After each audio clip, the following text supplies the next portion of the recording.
Distinguished representatives of peoples great and small, I greet you not as a career diplomat, nor as a man bred for banquet halls and handshakes. I do not come to you speaking the rehearsed language of polished politics.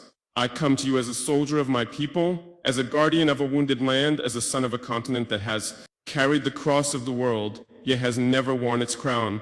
My name is Captain Ibrahim Traoré, President of Burkina Faso, and today I speak not only for the 22 million souls in my nation, but for a continent whose stories have been twisted, whose pain has been ignored, and whose dignity has been repeatedly auctioned off at the altar of foreign interests.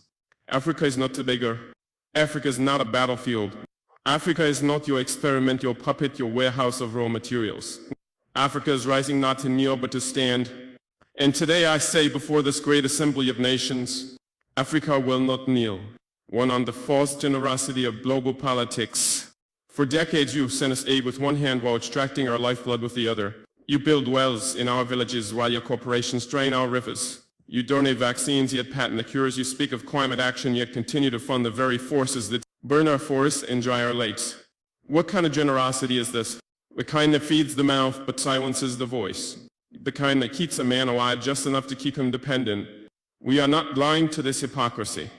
Let me be clear, we are not ungrateful for sincere humanitarian assistance, but we reject a global order that disguises exploitation as partnership. We reject financial institutions that lend with one hand and steal sovereignty with the other. Africa no longer wants charity. We want justice. We want control over our own destinies. Too on the chains of colonialism and its modern descendants. Our wounds did not begin with us. They were inherited legacies of an empire-building madness that saw us not as humans, but chiefs, as cargo laboratories. My ancestors were not consulted when maps were drawn with rulers and compasses in Berlin. The borders of Burkina Faso, like those of many African nations, were not carved by our ancestors, but by men who had never stepped foot on our soil, who knew nothing about languages, our tribes, or our spirits. Today, colonialism has a new face. It wears suits, it hosts forums, it signs contracts in Geneva and Paris and Washington. But it still takes without consent, it still dictates instead of dialogues, it still silences instead of listening. If you want to talk about peace, then let's begin by unlearning the arrogance that peace is something only you can teach us. 3. On resource exploitation and the myth of development.